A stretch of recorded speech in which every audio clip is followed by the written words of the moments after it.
As we gather here today with family and friends, it's hard to believe that it's been 50 years since we all fought together in the jungles and rice paddies and the mountains of Tukor in the central highlands of South Vietnam. The emotions of being together here today help take us back to those days as we look once again on this incredible memorial.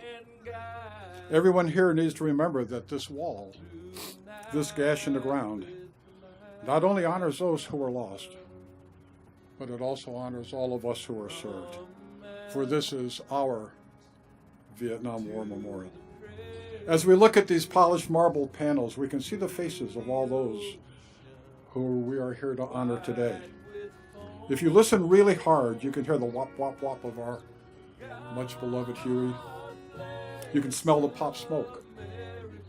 You can hear the sounds of M16s, the stutter of the M60, the whomp of the bloop, the sound of AK-47s, RPGs, mortar rounds, artillery, the explosion of a danger-close 500-pound bomb, satchel charges, and Puff the Magic Dragon at 1 a.m.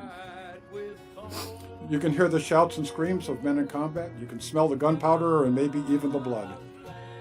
And I know you can feel again that tight feeling in your gut as we saddled up, locked and loaded, and headed into countless jungle LZs in the mountains of the Central Highlands. And if you look really closely at these panels, you'll see our faces reflected as well, just as we looked 50 years ago. Gaze on this memorial closely and deal with the emotions it evokes, for it represents who we are because of what we did all those many years ago. Stand close, Fox, and support each other now, as we did then. We all realize how all-powerful our love for each other is, and know that our commitment to devotion to each other knows no bounds.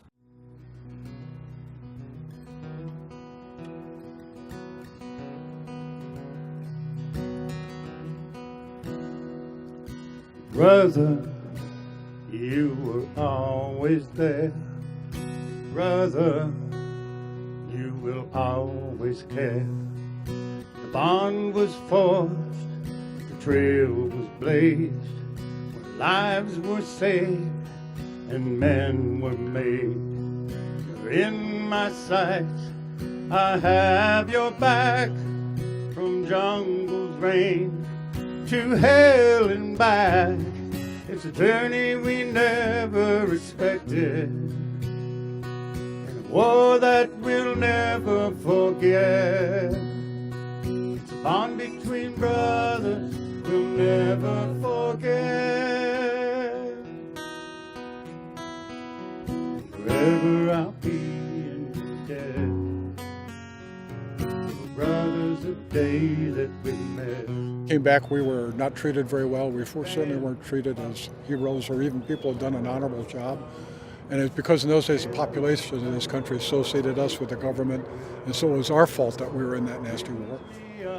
I was one of the guys who got spit on when I got off the airplane from Vietnam, waiting to get on a plane to fly home to my wife. Called baby killer and drug addict and whatever, and actually got into a little altercation with a couple of guys who made a mistake of reaching out and grabbed me. And that's not the thing you do to a combat soldier right after he's 24 hours out of that environment.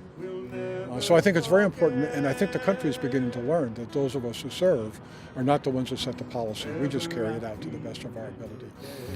And I think that was one of the greatest lessons that came out of Vietnam, as this country matured a little bit. As we got into other conflicts and had other kids come home from other wars, the country began to realize that they had treated us really, really poorly.